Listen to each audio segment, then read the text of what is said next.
सहारा प्रणाम। समय मुंबई में आपका स्वागत है। मैं हूं प्रशांत चरहे और बुलेटिन की शुरुआत करते हैं इस वक्त की बेहद अहम खबर से।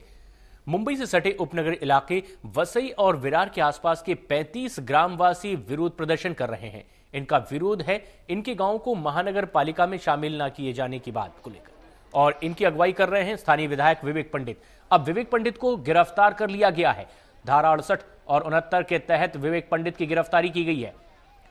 दरअसल एक लॉन्ग मार्च विवेक पंडित की अगुवाई में इन ग्रामवासियों ने निकाला है, और जब ये लॉन्ग मार्च मुंबई के बैंड्रावर्ली सीलिंग तक पहुंचा तब यहां पुलिस या बैरिकेड्स तोड़ने के आरोप में विवेक पंडित को गिरफ्तार कर लिया गया और उसके बाद भोईवाड़ा कोर्ट में विवेक पंडित को पेश किया गया। इसके अलावा कुछ और इनके साथियों को भी गिरफ्तार किया गया था। हम आपको बता दें कि विवेक पंडित ने जाहिर किया है कि वे अपनी जमानत नहीं करवाएंगे, आमरण अनशन पर बैठे रहेंगे और उनका आंदोलन यहां से भी लगातार जारी रहेगा। क्या कुछ ताजा हालात हैं इस पूरे आंदोलन में? ज्यादा अपडेट्स के साथ हमारे सहयोगी राजीव सिंह इस वक्त फोन लाइन पर मौजूद हैं। राजीव, अब अगर विवेक पंडित का यह कहना है कि वे जमानत नहीं करवाएंगे, क्या कुछ ताजा स्थिति नजर आती है उनके इस आंदोलन की? देखिए प्रशांत जी, विवेक पंडित और उनके समर्थकों को जो हिरासत में लिया गया है, आज सुबह तकरीबन 8 से 8:30 बजे के दरमियान अचानक, चूंकि रात को यहाँ पर सिक्योरिटी बढ़ा दी गई थी, अचानक ही वहाँ पर एडिशनल सीपी विनीत अग्रवाल पहुंचे और उन्होंने आनन फानन में ही सारे लोगों को पुलिस हिरासत में लेने का आदेश दिया, जिसके चलते सारे लोगों को अपने हिरासत में ले लिया गया और जो कार्यकर्ता थे उनके साथ में जो गाँववासी थे उन लोगों को अलग अलग पुलिस थानों में ले गया, जिसमें अग्रीपाड़ा, वर्ली पुलिस स्टेशन और नागपाड़ा पुलिस स्टेशन है। जबकि विवेक पंडित को शुरुआत में वर्ली पुलिस थाने लेकर जाया गया था, लेकिन उसके बाद उन्हें सीधे भोईवाड़ा पुलिस चौकी लेकर आया गया है और यहाँ पर वो बैठे हुए हैं। थोड़ी देर पहले हमारी उनसे मुलाकात भी हुई थी, हमने उनसे बात भी करने की कोशिश की, जिसमें उन्होंने बताया कि जिस तरह से पुलिस की गुंडागर्दी चल रही है, जिस तरह से पुलिस, चूंकि उनका जो पदयात्रा चली थी बेहद ही शांतिपूर्वक तरीके से, तकरीबन सैकड़ों किलोमीटर पदयात्रा करके मुंबई तक पहुंचे थे और कहीं पर भी किसी प्रकार की कोई भी परेशानी नहीं हुई प्रशासन को। ऐसे में अब पुलिस अगर यहाँ पर जबरन उन्हें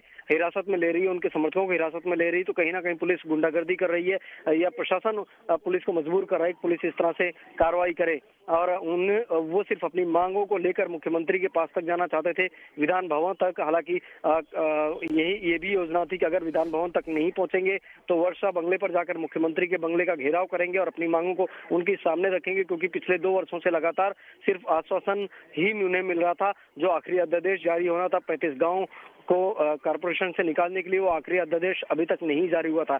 ऐसे में उसके पहले उन्हें रोक दिया गया है। तो प्रशासन कहीं ना कहीं दबाव बनाकर पुलिस के जरिए गुंडागर्दी कर रही है, जबरन कर रही है, तानाशाही दिखा रही है।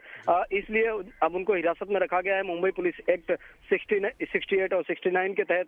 ऐसे में अगर उनकी गिरफ्तारी होती है तो वो अपनी जमानत नहीं लेंगे। दूसरी तरफ सुबह से उन्होंने कुछ खाया पिया नहीं है, यहाँ तक कि उनके समर्थकों ने भी कुछ खाया पिया नहीं है और लगातार अनशन पर बैठे हुए हैं और कोई जमानत भी नहीं ले रहा है। फिलहाल देखना, अभी सूत्रों के जरिए हमारे पास ये भी जानकारी आई है प्रशांत की, अगर इन लोगों को दोबारा छोड़ा जाता है तो ये लोग वापस वर्ली सी फेस पर ही इकट्ठा होंगे और सी फेस के जरिए ही, सी फेस के रास्ते होते हुए हाजी अली, भोला भाई देसाई रोड होते हुए दोबारा ये लोग मुख्यमंत्री के बंगले वर्षा पर या फिर विधान भवन तक जाने का मन बना रहे हैं। लेकिन आधिकारिक तौर पर इसके बारे में कोई प्रतिक्रिया नहीं आई है, लेकिन जो हमारे सोर्सेस हैं उनके जरिए इस तरह की खबर आ रही है। फिलहाल अभी देखना ये है कि कब तक पुलिस हिरासत में रहते हैं, कब पुलिस उन्हें छोड़ती है।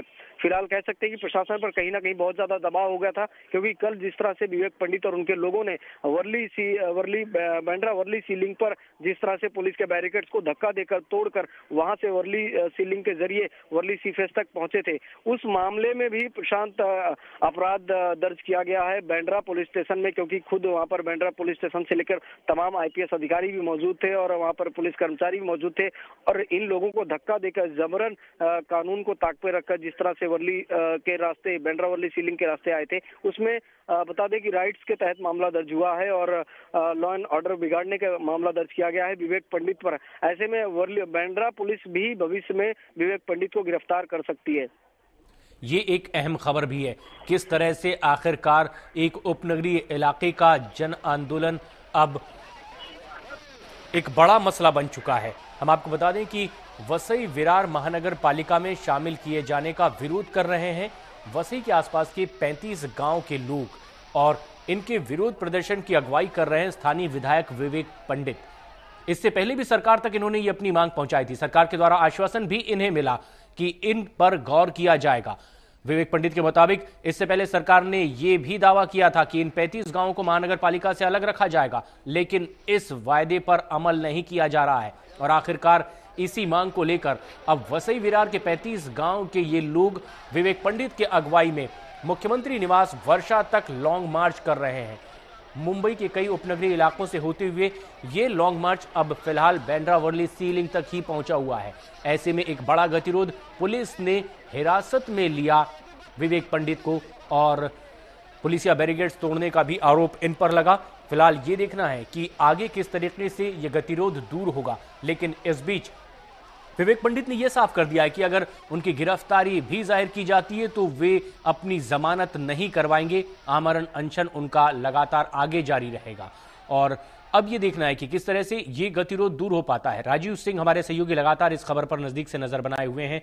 राजीव, अगर अब ये लॉन्ग मार्च लगातार आगे बढ़ने की कोशिश में है, क्या सरकार की ओर से अभी कोई पहल की गई है ताकि इस गतिरोध को दूर किया जा सके? देखिए, गतिरोध को दूर करने के लिए प्रशासन की तरफ से कोई भी पहल नहीं की गई है। ना ही कोई प्रशासनिक अधिकारी विवेक पंडित या उनके लोगों से मिलने के लिए पहुंचा पिछले 4 दिनों में, और ना ही कोई मंत्री, ना ही कोई आला अधिकारी। ऐसे में जाहिर बात है कि प्रशासन इस मामले को ज्यादा तवज्जो नहीं दे रहा है। जबकि पिछली बार जब विवेक पंडित ने अनशन किया था, उस दौरान तत्कालीन जो मुख्यमंत्री थे अशोक चौहान, वो लगातार विवेक पंडित के संपर्क में थे, उनसे अपील कर रहे थे कि वो अपना आमरण उपोषण तोड़ दें। लेकिन यहाँ पर मुख्यमंत्री पृथ्वीराज चौहान या फिर उनके जो आला अधिकारीगण हैं, किसी की भी तरफ से कोई प्रतिक्रिया नहीं आई है। खुद विवेक पंडित ने भी कहा है कि उनके पास अभी तक किसी की भी तरफ से कोई सूचना नहीं आई है कि वो जो पदयात्रा कर रहे हैं उसको लेकर क्या कुछ करना है, या फिर पदयात्रा कैंसिल कर दें, उनकी मांगों पर विचार विमर्श किया जाएगा, या जल्द अध्यादेश जारी किया जाएगा, या फिर किसी भी तरह की कोई प्रतिक्रिया। फिलहाल सदन में भी 2 दिन पहले यह मामला उठा था प्रशांत। उस दौरान कुछ बीजेपी और शिवसेना के विधायकों ने मुद्दा उठाया था। उस दौरान भी काफी सदन में शोरगुल हुआ। आज सबसे बड़ी चौंकाने वाली बात यह है कि बीजेपी के जो प्रदेश अध्यक्ष है सुधीर मुनगंटीवार खुद विधायक भी है, और जब विवेक पंडित से मिलने के लिए पहुंचे, क्योंकि इस मोर्चे को, इस पदयात्रा को शिवसेना और बीजेपी की तरफ से भी समर्थन मिला हुआ है। ऐसे में जब सुधीर मुनगंटीवार वर्ली पुलिस थाने सुबह पहुंचे थे, जब उन्हें विवेक पंडित को वहां पर रखा गया था, तो जो वहां पर आईपीएस अधिकारी थे, उन लोगों ने विवेक पंडित से उनकी मुलाकात नहीं होने दी। उनका कहना था कि प्रशासन का आदेश है, उच्च अधिकारियों का आदेश है कि किसी से भी बातचीत ना करने दी जाए। ऐसे में खुद सुधीर मुनगंटीवार काफी नाराज हुए और उन्होंने ये कहा कि ये निश्चित तौर पर जो मंत्रीगण हैं उनकी तरफ से दबाव बनाया गया पुलिस अधिकारियों पर, किसी को भी, जबकि एक विधायक को दूसरे विधायक से मिलने का अधिकार होना चाहिए।